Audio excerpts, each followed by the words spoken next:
In this video we're gonna talk about Sony's SLOG concept, how to expose the footage and make it look good in the color grading process, simply because just buying a new camera from Sony won't get you any great results if you don't know how to use the camera the right way. So in case you're new here, my name is Max and I'm a professional filmmaker who also worked for Sony teaching filmmakers how to create professional content with their cameras.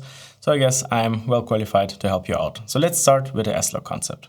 So what is actually SLOG good for? SLOG is a flat gamma curve created by Sony in order to capture the widest dynamic range and preserve the most details in the highlights and the shadows in order to have more control in the color grading. The only downside of filming with SLOG is you need to understand how to expose the footage, but you also need to color grade it in order to get a good looking image. But after learning that in this video, you will definitely be rewarded with beautiful looking projects. So let's grab the camera and set everything up.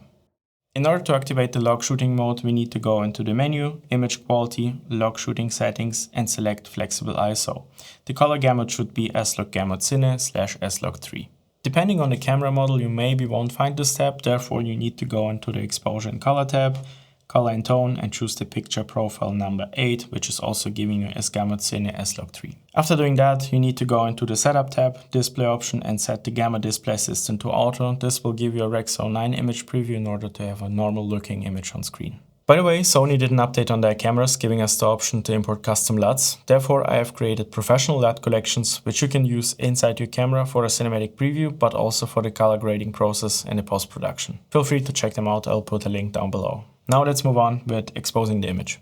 The golden rule for filming in SLOG, it's better to overexpose without clipping than underexpose. If you underexpose your footage and bring it back up in the post-production, you will end up with a lot of noise in your image. But if you overexpose the footage and bring it back down, you will end up with a beautiful noiseless footage. But in order to be able to overexpose your footage without clipping it, we're gonna use zebras, which is a great exposure measuring tool. Therefore, we need to go into the menu, exposure and color, zebra displays, and set the zebra level C1 to lower limit 92+, go back and turn them on. Now if the zebras appear on your screen, that means those areas are clipped and unusable, so try to make the image look good without underexposing or clipping it. And if you want to expose for the skin in order to get the right exposure of the subject, like in this example, set your zebras to 70 IRE and adjust your exposure till you see the pattern on the skin. And after filming the project, we're gonna need to color grade the footage.